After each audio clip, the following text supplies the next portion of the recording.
साहेब मुख्यमंत्री झाले त्याच्यानंतर स्वर्गीय अनिल भाऊनी मतदारसंघाचा चेहरा मोहरा बदलला. तो चेहरा मोहरा बदलत असताना विटा शहरासाठी तब्बल जवळजवळ 200 कोटीचे पाणी योजनेचे पैसे सोडून 200 कोटीचे आपण विकास कामांना विकास निधी आणला. आता काही लोक म्हणतात की 4 वर्षात काय विकासच केलेला नाही, 0 रुपये आणले. त्यांना माझं जाहीर आव्हान आहे, उद्या स्टेज लावा शिवाय चौकात. मी सर्व पुराव्यासहित तुम्ही येतो. जर आम्ही विकास कामासाठी निधी आणला नसेल तर आत्ता इथनं माघारी घेतो. आणि जर विकास कामासाठी 200 कोटी रुपये विटा शहरात आणले असतील तर तुम्ही सर्व राजीनामे देऊन घरी परत जावा. तुम्ही न्यायला लागलाय कुठं निवडणूक भाऊबंदकीवर?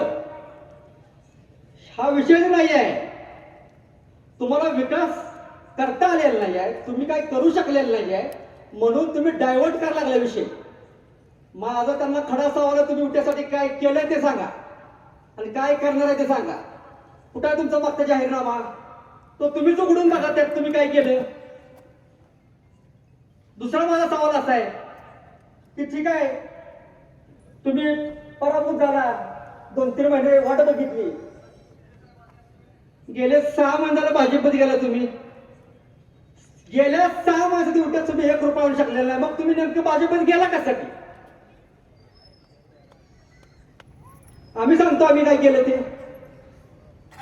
आमचे वडील स्वर्गीय अनिल भाऊ वारले त्याच्यानंतर ह्या विटा शहरासाठी मी आणि स्वास्थ, स्वर्गीय अनिल भाऊ वारल्यानंतर तो आमदार नव्हता, आम्हीही काही नव्हतो.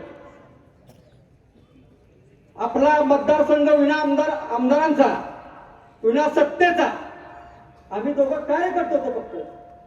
पण मान्य एकनाथ शिंदेने एवढी मोठी ताकद दिली आणि विटा शहरासाठी 79 कोटीची पाणी पुरवठा मंजूर केली.